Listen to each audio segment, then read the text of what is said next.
Hello, everyone. I will let Mindy go ahead and introduce herself. You guys kind of know me. My name is Taylor. I am a human design and money mindset expert. And Mindy and I thought it would be really cool to have her come in and talk about the I Ching, just because it's such a huge part of human design. For those of you who don't know, human design is a system that is built on at least 4 or 5 different spiritual modalities and tools, ones that date back hundreds, if not thousands of years. And it's not necessary to understand the different spiritual modalities that human design is kind of built on in order to understand human design. But when you do understand those modalities, it gives you such a deeper understanding of human design, and also it just empowers you to know where this stuff comes from. Because the founder of human design, who really took so many different pieces of different modalities out there and really just kind of made them his own and fit them all together in a way that works for the human design system. So we kind of wanted to give you guys an insight into that. So that being said, I'll let Mindy introduce herself because she is the I Ching expert here. So Mindy, go for it. Hello, everybody. Again, my name is Mindy. I do ascension work. So I actually found I Ching about 12 years ago.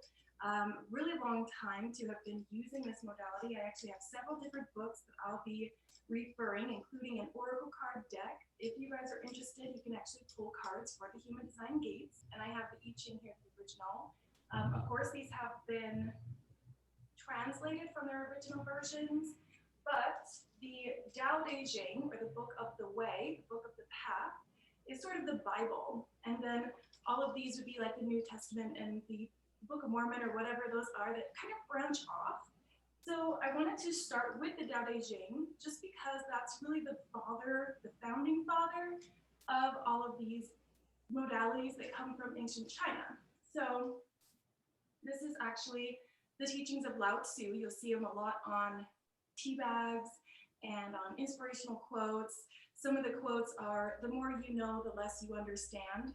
And it's just this really crazy mind fuck that happens. Pardon my French.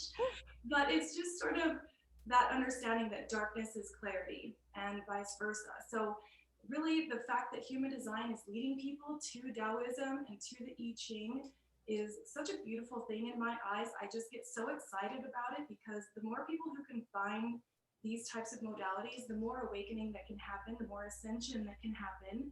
And it just helps us all, it really does. It's so well rounded. And I love what Ra Uru Hu really did with it because it made it mainstream. And I feel like that is to be celebrated. Yeah, and I think we're going to talk about this a little bit later on from kind of what we have planned for this training, but I know we're going to talk about a little bit what you touched on there of like that darkness is clarity, and that is something that does carry over into the human design system as it exists nowadays, which is this idea that everything in human design can either be used to help you or to hinder you, and there's nothing in your chart that says you can't have or be or do anything that you desire. Just the way you're going to go about it is different from maybe someone else who has a totally different chart. But again, everything has that kind of shadow side and that light side to it, and it's up to you to, as Rahu or the human design system would say, kind of learn the deconditioning behind things so that you can decondition that the kind of shadow that you've picked up along the way. So there's different ways to look at it, but it's really interesting. As Mindy and I were talking about what we wanted to cover today, and we had a chat a couple of weeks ago about this, and we were just kind of comparing notes on where kind of different interpretations lie within the human design versus I Ching. And there are some really profound things that still got carried over into the human design system when Ra Uru, who adapted the I Ching and the other modalities, for his purposes of creating the human design system. So it's just really cool to see that. And that's kind of what we want to shed a little bit of light on today, but also just give you more insight into how the I Ching works in terms of human design. I'm going to dive into that in just a second. Mindy's going to go through talking about the traditional I Ching, system and tool is, how you can use it, give you actually a demonstration of how it can be used as a divination system, which is really cool, and kind of go into that, and then we'll kind of tie everything together as we go. But it's just really interesting. Both systems are complex in their own right. I think human design more so because it's built on so many different systems. But it's really interesting to see how this all works. But we're really excited to dive into this with you guys and just give you a little bit more of a background and a better understanding of how human design works, and also just learning more about the I Ching, because like Mindy said, the I Ching up until now hasn't really been that much of a mainstream thing, and human design is something that's kind of more mainstream, right? I will say, I think, human design is based on Western astrology, already very mainstream, based on the chakra system, which again is somewhat already mainstream, especially in the yoga world and in the spiritual world. And then it's also based on the Kabbalah tree of life, which isn't quite as mainstream. And then the I Ching, which again isn't quite as mainstream. So it's kind of almost giving more of visibility to those other modalities that weren't as mainstream. But it's important to note that as we go through these things, this, you'll see, and this is why we want to do this side by side, but you'll see that human design, it takes a good amount of the I Ching. It takes a lot of the same concepts, but it's not the same anymore. And so it's just important to understand that, and to understand that human design is kind of an amalgamation of a lot of different spiritual tools out there to create its own system and tool. So it's just something to be aware of, that just because you understand the role that the I Ching plays in human design doesn't mean that you actually understand the I Ching. And that's kind of what Mindy will help us shed light on, so that we can actually understand the full picture of it. Because I think it's really cool to see that. And as we were going through it, I was like, oh, this makes so much sense why human design does this, because the I Ching does this. It was like, that was really cool. So anything else to add before I dive into my human design side of it, Mindy? Or yeah, a couple things. I mean, you said something about deconditioning, and in the Tao Te Ching, or the I Ching, and that whole Confucius sort of era, they talk about undoing and non-doing and unlearning. So even back then, it's so crazy to think about. We're talking about thousands of years ago. They're still talking about deconditioning even then. So I thought that was really interesting. And yeah, go ahead. yeah, awesome. Yeah. All right, so what I'm gonna do is I'm gonna share a screen share with you guys if Zoom will let me. So this is a human design body graph. There's different programs out there. Some people use Jovian Archive. I like using my body graph. That's just me. There's different, sites you can pull up your human design chart, but they all generally will look like this. And the thing to understand about where the I Ching comes in with human design is that the 64, let me correct me if I'm wrong, maybe the 64 hexagrams in the I Ching, right? They become the 64 gates in the human design chart. And so in human design, the gates are so important. They're honestly, a lot of people talk about the energy centers, a lot of people talk about the channels. I personally think that from my exploration, or from my knowledge and my expertise in the human design world, the gates are, when you understand how the body graph is created and how it works and how energy flows, the gates are the actual foundational building block of the entire human design chart. It basically determines almost everything, not everything, but like 90% or more of your design are based on the gates. It boils down to gates. And so there's 64 gates. Each one correlates to one of the different hexagrams in the I Ching. And the gates, you'll notice, are these little, see all these numbers around each of these geometric shapes. The shapes are your energy centers, and the numbers coming off of each of them are the gates in human design. There's 64 of them total. They're all kind of out of order on here. I don't know why Who decided to put them where he did, right? Like, they are where they are. But there's gates 1 through 64 on this chart. And when a gate is defined or activated, it shows up on your chart. It's listed here on the sides. It'll be listed over here on one of the sides or both. And then it'll also show up on the chart itself. What this does is, when you have gates defined and you have two that connect together, like we see down here with the 3254 channel, what that does is that creates a channel. Now in human design, and this is for you humans, if you guys are wondering like how does my human design determine blah blah blah, I'll go a little bit more into detail with this in a second, but ultimately it's with your gates. So when you have two gates that connect and create a channel, they activate or define each of the energy centers on the other end of it, right? So you can see how there's gate 21 here, but gate 45 isn't defined. So neither the heart center or the throat center is defined. Whereas we have both gate 32 and 54 here that they connect and create a channel here. And that creates a defined root and a defined spleen. So that's what creates definition of your energy centers in your chart.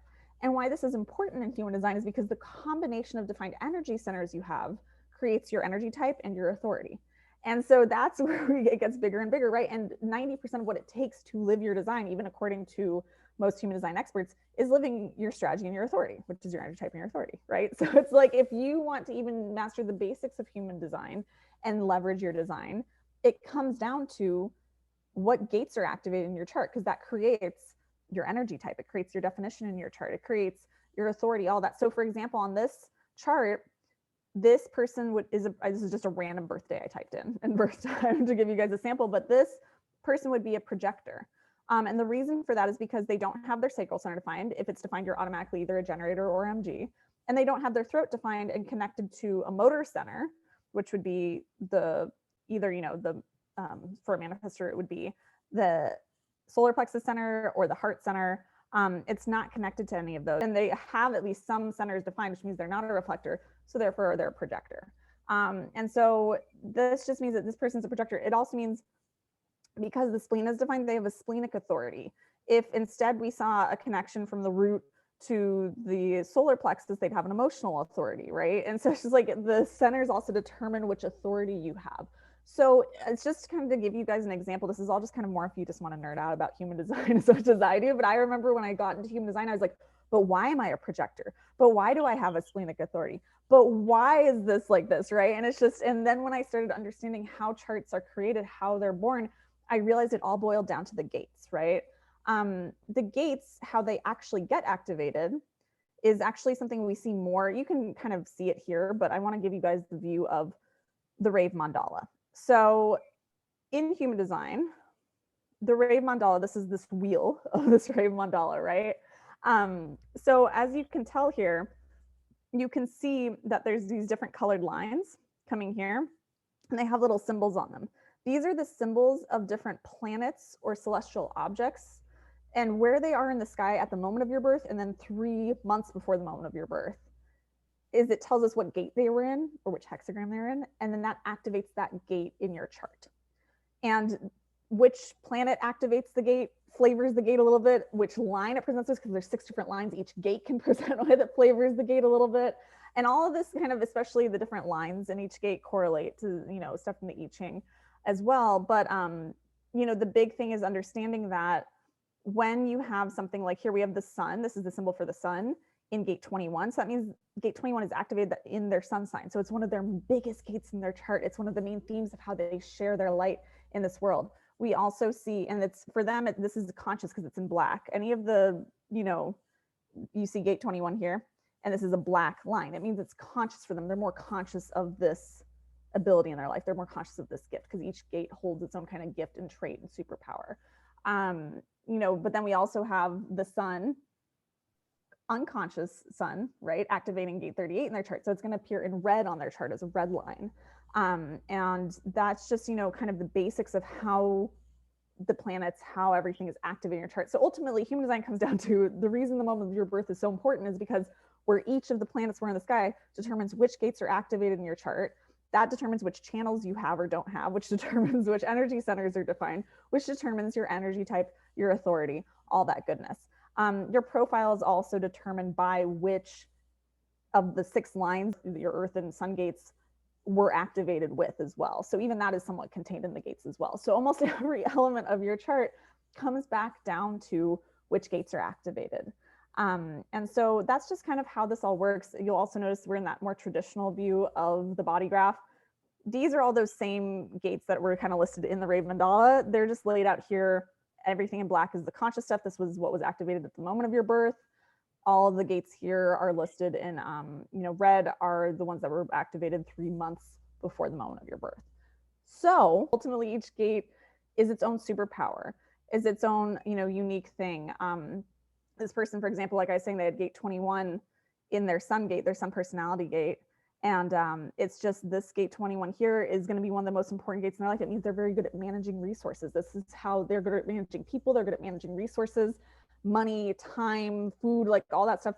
This is how they're going to kind of make their impact, share what they need to share with the world, right? And share their light. So there's just so many, we all have so many different gates in our chart that there's so much that our charts can tell us just by looking at gates alone. So it just really, this is so complex. And I honestly, sometimes I wish I do a lot of human design readings and I wish I could do readings just based on the gates, but there's so much more you have to understand about your chart before you dive into all of the gates and really can harness them. But I think it is important to know if you're someone who's interested in human design and learning more about it, is understanding that the I Ching plays such a pivotal role in our design, right? It comes from these 64 gates, which comes from the 64 hexagram lines of the I Ching.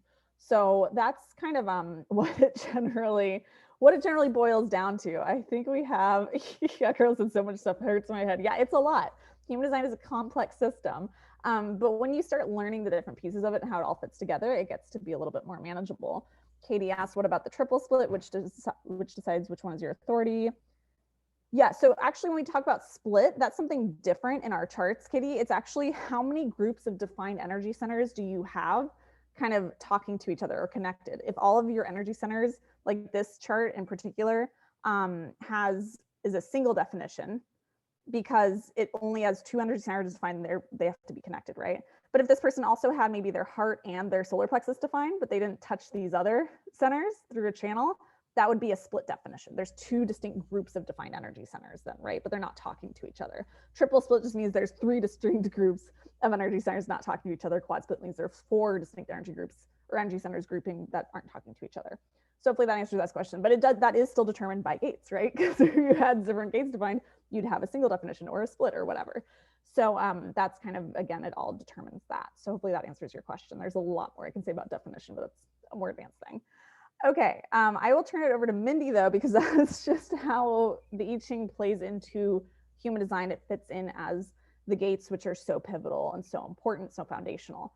But I want Mindy now to go into really what is the I Ching hexagram and how is it actually used? How was it originally intended to be used, just as its own system that's been around for so much longer than human design. So I'll hand it over to you, Mindy.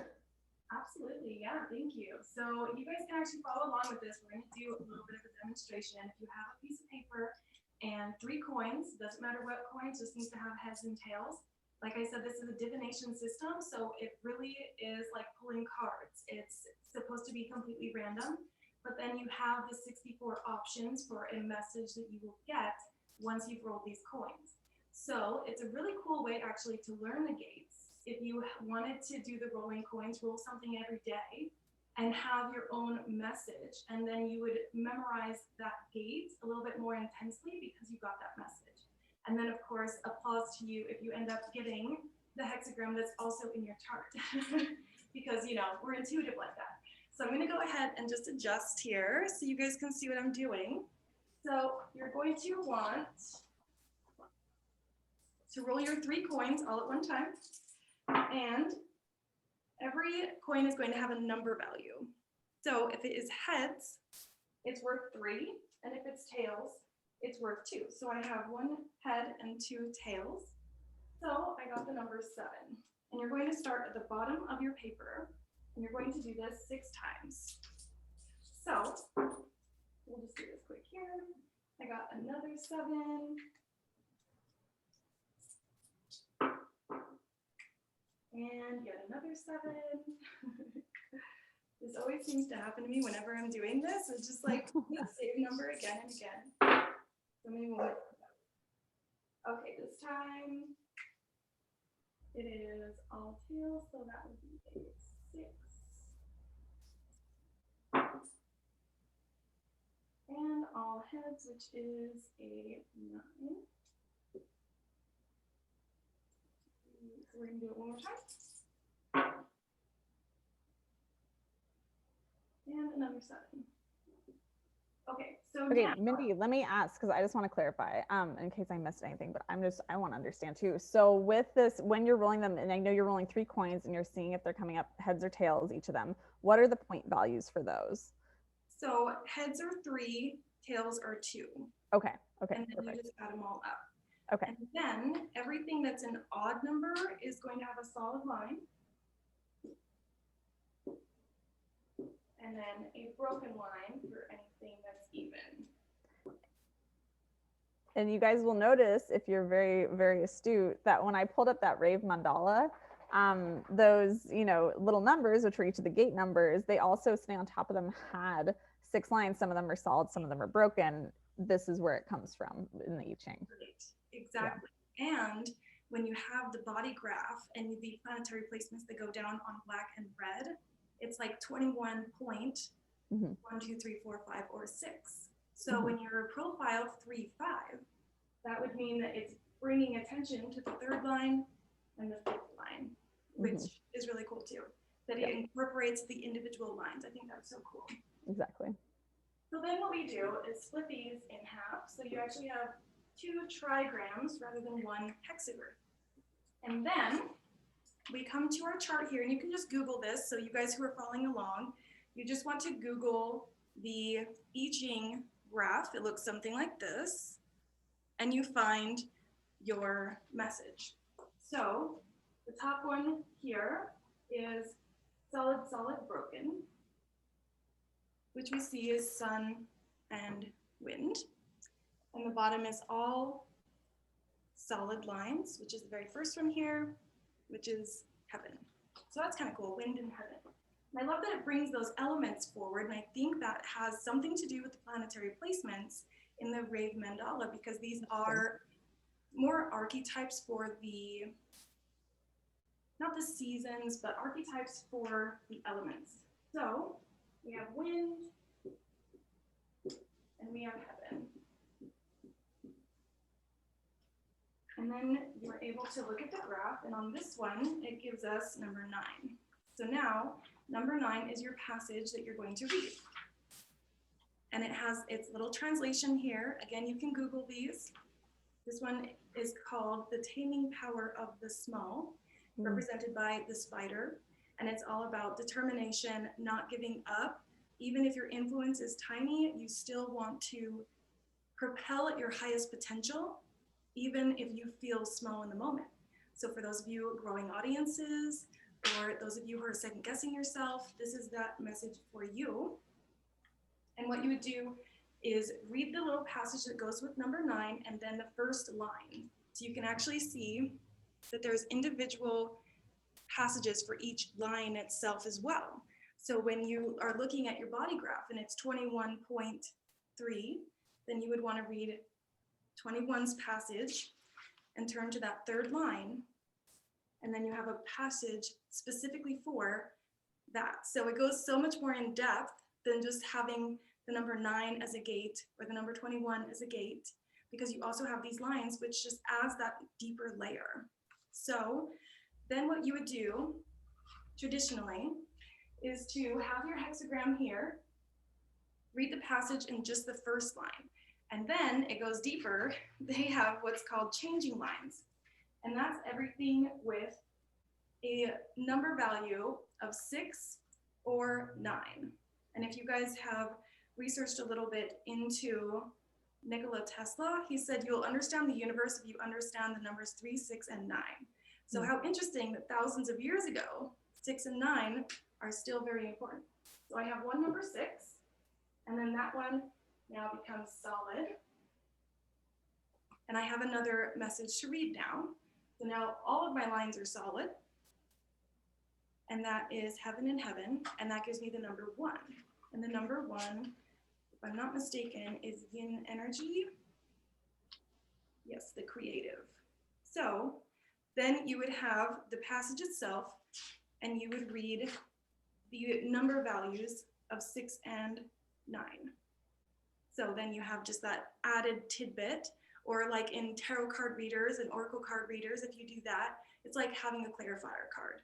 So just a little additional something to give you a deeper layer, and obviously it's something that you need. So traditionally, that's how it's used with the changing lines and everything. But I think it's really interesting how it all comes together to where human design incorporates the actual lines themselves. Yeah. So if you really zoom in really close on the Rave Mandala as well, there's little tick marks, almost like minutes on a clock, and those indicate the lines as well. So that can give you, it's not colored or anything because it's so tiny, but in your body graph, when you have 21.3 or what have you, that's the line that's indicated, and it refers to these lines that are right here. Yeah. And I think, and what's cool too, is as you're talking, it was, you know, this was hexagram 9, and in human design, this correlates to gate 9. And so the gate 9, if you have this in your chart, if, whether it's defined red or black, it doesn't matter. But in the human design chart, this one comes off of the sacral center. And what this is it's an eye for detail. That's what like the design, but that's what I call the gate, because I've kind of renamed the gates so that they make a little bit more sense initially when you first hear it. But it is actually called, I know for a fact, this is called in the traditional like human design text, it's still called the taming of the small. Like it's still, that is still carried over. And this is all about, you know, the way I've interpreted it, because everyone has their different interpretations of the human design gates. And just like, you know, I know Mindy has mentioned to me before that everyone has their own interpretation of the I Ching because it's been translated and it's so old, you know, it's just like, and so there's different ways to interpret it. But the way I always interpret gate 9 is that if you have this in your chart, you have this eye for detail, you're easily able to spot what's crucial. You feel most empowered when you have the details laid out in front of you. And you have this desire to hone in on these like small details and things. So you see how it's still somewhat similar to what Mindy said, but also different, because she was saying it's much more of this kind of like, you're, you know, push for it, even if it's, you know, you just have this small thing to push. And it's like, you know, for me, it's much more about looking at the details of things, and this is where your gift is. And so it's interesting to see how they are still related, and how Ra-Uru did keep quite a bit of the same. I think his definitions are even closer to the traditional I Ching, but for me, they've become so dogmatic that it doesn't really help when I tell people a lot of his interpretations. So between doing lots of research, between Ra's interpretations, other readers' interpretations, the Gene Keys by Richard Rudd, all of that, I have my own, you know, kind of definitions, but it is still something that stays very true to the original text in some way. So it's super interesting. And like you said, with the decimal points after it, those lines that occur after it, the 1 through 6, like I was saying earlier, that just flavors it. So if you had like a 9 point, let's see, a 9.3, the 3 line in human design is all about learning through trial and error. And so, and that's that third line in the first trigram. And trigrams are still a thing in the human design world as well. And that would be more about, you know, like, okay, you're very good at spotting what's crucial by kind of playing with things, by, you know, like the more that you kind of play with things and experiment with things, the more that you're going to hone in on important details, right? So do you see how that kind of colors that information just a little bit more the way I would phrase that to someone when I was reading their chart? This is where human design itself, and I think also the I Ching itself, gets to be kind of where the system becomes an art form, because you have these general definitions and you're like, here's the definition. But then when we think about, okay, how is that applied to the 4 line or the 6 line, and how can I make that applicable for someone so that they can actually utilize this or they can use this guidance? That's where I think this becomes more of something that you either kind of channel and intuitively tap into, or something that just is more of kind of an art form. And that's kind of what I love about human design. It marries this like very rigid system, but also gives you this room and flexibility to play with it and have your own interpretation of it. And I think the I Ching does that beautifully as well. Yeah, so, yeah. And like we said before, when we spoke a little while ago to kind of brainstorm about this, like there's always multiple meanings for the same concept. So in tarot cards, you have an upright and you have a reversed meaning. And the I Ching, I love it so much because it's like calling out. Like that's the ultimate energy of it. Like you do it and then you're just like, dang it, like how did it know? And so in here it talks about inferior feelings, or, you know, temporarily being enveloped by the light of someone else. So again, that taming power of the small, being overshadowed in some way. It kind of starts with the negative, which I think is always interesting as well, because it gives you that little, like called out energy that's like, oh my gosh, I really need to pay attention to this. Yeah. And then it eases up and gentles as you go through it and as you go deeper into it. So that's I thought so interesting. It does say here focused and determined as well. And then it says ambitious behavior is to be avoided. So again, it's like good and then bad and then good and then reverse.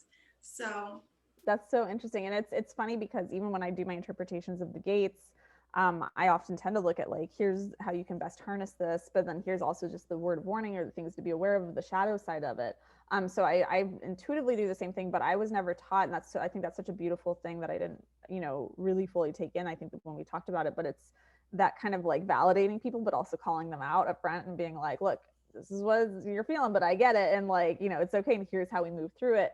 And I think that's something that I naturally do as a human design reader, but no one in the human design reading training programs, at least the ones I've taken, at least in my experience, people aren't explicitly trained to do that. And I think that's something where we kind of start to lose some of the beauty of what human design or any of these spiritual modalities can do for us, is they can help shine light on where we can grow, on where we're not living in alignment with ourselves, and really be used more to empower us rather than be a dogmatic thing, right? Which is, I think, from what I've heard from the couple of definitions I know when you were kind of looking at stuff in the I Ching as well, and just this one for hexagram 9 that you just read, it was just like that, I think is such a beautiful way to look at it, where it's just those words of warning, it's guidance, it's not a dogmatic thing. And that's the thing I think is really important to understand about any spiritual modality, is that nothing should ever be used to put you in a box or be like, oh, well, you have gate 9, so you can't do this, or you have to do this. It's like, it always should just be like, how can we use this as a tool, right? To help you kind of just fully unleash your superpowers. So I really love like the way you just said that. And I think that's beautiful. And it's not something that we're not necessarily taught as human design readers to do, is to approach it in that order. So. Yeah. And at the same time, you know, we always teach it like, take what resonates and leave the rest, without, you know, turning a blind eye to things that just don't feel good to hear. But also it's like, what makes sense is what is meant for you. And if it starts to confuse you, or you start diving in too deep and you just start getting frustrated with it, walk away from it. That's all it needs to happen. Or, you know, if you have found human design and it's diving so deep, and then you find the I Ching and it's like, wow, this is really interesting, this really calls to me, and then you start diving in that way, you're going to be guided in the way that you're meant to. And your ascension process, or, you know, understanding your core essence, understanding what makes you uniquely you, which is what, you know, the human design system is all about, is understanding yourself. But you can find it from a chart, you can find it from reading materials, or you can find it from just sitting there with your eyes closed. So there's really no right or wrong. And like you said, not giving into the dogma of it. You know, people are going to do it differently, and you get to do it in a way that feels good to you, and just leave whatever doesn't resonate and come back to it later. Yeah. And I think that's just something that's so important to keep in mind. And that's something I tell people quite a bit, even though, you know, that I built my entire business around human design, and this is at the core of everything that I do and all the programs I offer. And I like to remind people that at the end of the day, I don't take human design too seriously, right? Like, it's just another tool, it's another system, and whatever system works for you, great. Whatever ones don't, leave it. And so whether it's actually human design or going back to the traditional I Ching or whatever it is, it's like, do whatever helps you feel more empowered and helps you have that permission to be all of you, right? Like, at the end of the day, we don't know what the answer to life is, right? We don't have like a definitive thing written in the sky being like, this is the way the universe works, this is the one true system. It's just finding what works for you, right? And I think that's something that's just important to keep in mind whenever you approach anything, especially any system or organized thing out there. And just not falling into the trap of it, right? Of giving all your power away to it, or letting it be any sort of excuse for why you can't do things, using everything only as a way to figure out how you specifically can be successful your own way, right? So yeah, I think that's beautiful. That learning deeper concepts about yourself, you know? And I think the channels really do that in a really great way, because the gate of abundance is connected to the root, which is the number that represents obstacles. So it's like, that's my one and only defined channel, is obstacles and abundance. It's like, what do I do with that? You know? Yeah. Yeah. Fantastic. Now I get to learn that. But the point of the matter is that it's a sole purpose now to figure out how to jump over those hurdles, or how to maneuver around obstacles when it comes to finance, when it comes to money. And that transformation story continues to help people today. And going through that challenge and going through that transformation of knowing lack and scarcity, overcoming that, and starting my business and launching programs, that story is important, and it's part of that soul mission, part of that, you know, soul purpose. And I mean, of course I would have figured it out eventually, but when human design can point you in that direction, say, hey, you've had some really serious struggles around this, that, or the other thing, whatever it is that's defined, it just means pay attention here.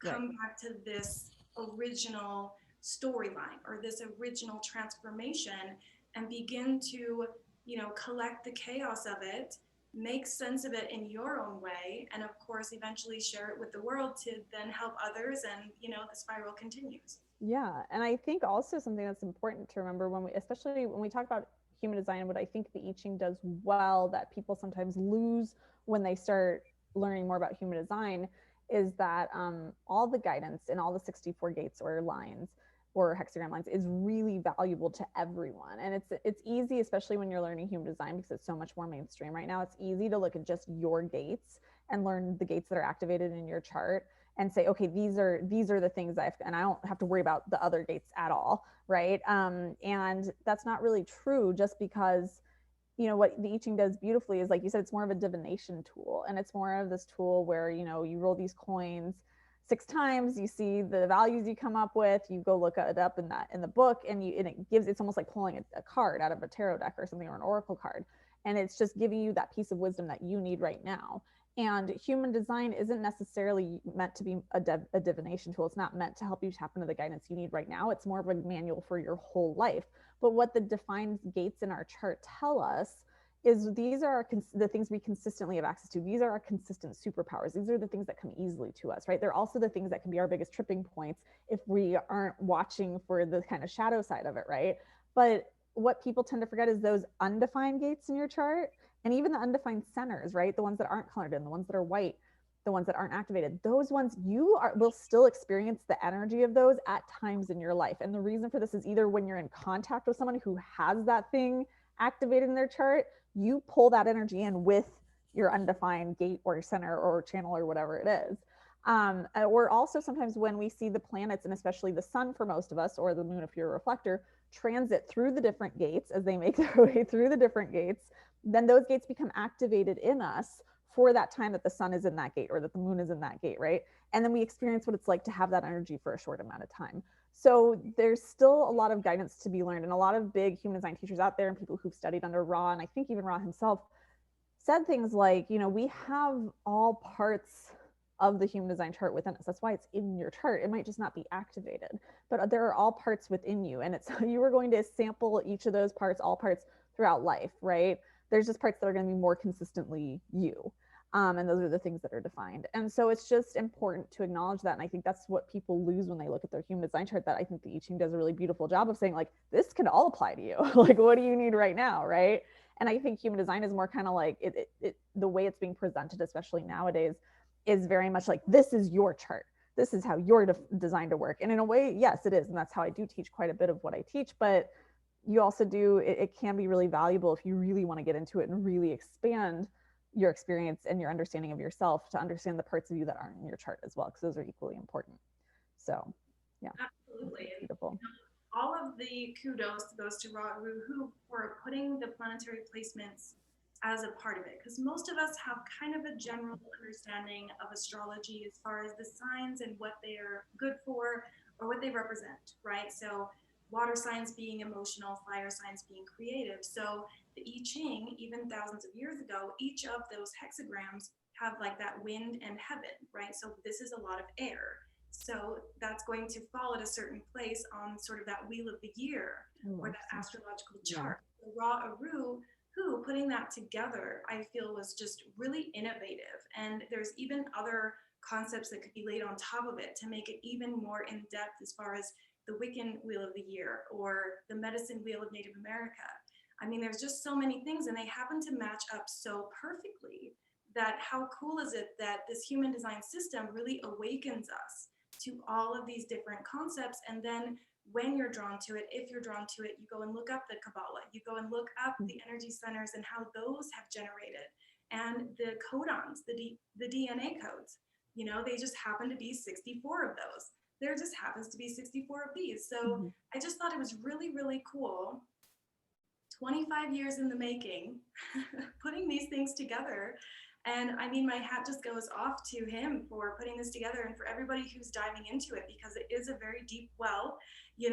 There's really no end in sight for the amount of research that it takes, and we're always learning more and diving deeper. But in doing that, in pursuing this ascension work and understanding yourself and your energy and how you radiate or reflect or project energy, it just really helps us to awaken as we need to in order to get through this crazy thing we call life. So the more you dive in, the more it's going to make sense. The more you connect dots and look at other concepts together, the more it's going to awaken you and help you understand your peak potential, which is something I talk about a lot. Just being, like you talk a lot about utilizing rest as like a tool. Like I rest so I can show up better in an hour even, or tomorrow. And that's a projector trait, which is mine. Yep. 100%. The example reading or the example chart that you pulled up is actually my birthday. Is that actually your birthday, April 1st? Is that your birthday? It is. I must have just channeled that. I was just searching for a good example of a chart with some easy to see stuff, and I was like, that works. There you go. The exact chart, but I am solar plexus instead of splenic. But That's so funny. And it's so funny because even if someone else is born on April 1st, a different year at a different time, it doesn't mean that they'd only have two centers defined either. So that's such a funny coincidence. That's great. I That's just awesome. it all kind of comes together. I think that all of us being on this journey and pursuing this is worth celebrating and worth diving deeper into. So, if do you have programs or anything that you have running right now that you'd like to talk about? Yeah, so if anyone wants to book a human design reading with me and go much deeper into their human design and their chart, it's an hour long live Zoom call. We get on a call together. I record it for you as well, and we just dive deep into your chart. I tend to do these for entrepreneurs, but I also do general readings. I have a team member who does them for MLM or network marketers. But we just dive deep into your chart and look at all the different aspects, including usually some gates as well, but helping you really understand your design and how to use it to empower you to do life, business, money, whatever it is, your way. So that things can just flow so much easier. So if you want to book that, you can go to tayloreatoncoaching.com/readings. I will also post the link below later on. And then also, if you really just like want to nerd out about human design and learn how to learn the system, learn how to read charts, I have an upcoming human design reader training program that will be launching spring, probably spring, maybe early summer of 2021 of this year in just a couple months here. So if you want more information on that, it's designed to be a self-paced thing, but it's also super low cost compared to the other programs out there, but probably even more in depth. We go into every single one of the gates. I give you like multiple PDF pages on each of the gates. We do the channels, we do all of it, like almost all the big things in the human design chart. We go into so much detail. And if you want more info on that, you can, I will again post the link below for you guys after this, but it's tayloreatoncoaching.com/ultimate HD reader resource. So you can go there and you can get more info. If you're watching this later on down the road, you can just buy it immediately if it's already launched. And if it hasn't launched right now, you can get on the wait list. So yeah, so that's what I have. Mindy, if you want to tell us a little bit about what you have and how to work with you, go for it. Again, I do spiritual transitioning and transformation and ascension. So I read the Akashic Records. I also certify people in the Akashic Records, which is basically just being able to read people's energy without cards or without divination systems. So we talk about spirit guides, we beat your spirit guides, and then we bond with spirit guides. And it gets to be really cool. I've seen a lot of different variety. I've seen ancient pyramids, I've seen fairies, I've seen so many cool things in our visualizations that I do with my clients. So that's something that's open all the time. It's self-paced, and you can have that one-on-one with me as well if you want that extra support. And I have a new program that I'm just launching right now, and it is called Soul Mission Ascension. So we bring together different modalities such as this, but a little bit more well-rounded as far as just having little tiny pieces of everything, because my goal is so that I can give you a taste test of multiple different things and you can go and decide which one calls to you. So I touch on Native Americans, I touch on Norse and Celtic and pagan theologies. I touch on these Chinese concepts, human design just a little bit, astrology just a little bit, just enough to pique your interest and teach you how to follow that intuition. So we really go deep into healing, we go deep into that peak potential, core essence, understanding who you are as a person, healing yourself and others. And then the Akashic Records is part of it as well. And then I also go into business coaching, just the basics of online marketing, so you can really understand your transformation story, who you are as a person, what you're here to do, reach your spirit guides, talk to them one-on-one, and then launch that business with the systems and strategies in place. So all those together is 3 certifications, and I'll put the links all over the place around here. That's so awesome. Awesome. Well, this was so fun. Thank you for hopping on. Thanks for showing us how the I Ching works, because I think it's its own beautiful system that I didn't know all that much about. It's not something that's taught in our human design reader training programs, because like I said, you don't need to understand it to understand the gates. They give you their own definition of the gates and how they all work within the human design context. But I think learning how these systems work independent of human design gives you not only a better understanding of human design, but also just gives you another tool in your tool belt to use independent of human design, which is really valuable. So thanks again for sharing, Mindy. This was so much fun. and the ancient origins, you know, the cultural origins of where things come from. I think it's so important to just pay homage to all of those things and Absolutely. let yourself understand where things curated and how things have evolved. And again, take what resonates and leave the rest. Astrology is incorporated in it, you know, the elements are, and so is the I Ching and the Kabbalah, the energy systems as far as the energy bodies and the chakras. I mean, there's so many different avenues that are now open because of human design, and I think it's just such a magical thing. Yeah, I agree. Awesome. All right. Well, thanks so much. I'll talk to you guys later. Replay will be in here for you. Definitely, we'll leave all of our links below for you if you want to get in contact with us or check out any of the programs that we mentioned. Otherwise, have a great rest of your day, you guys. Bye.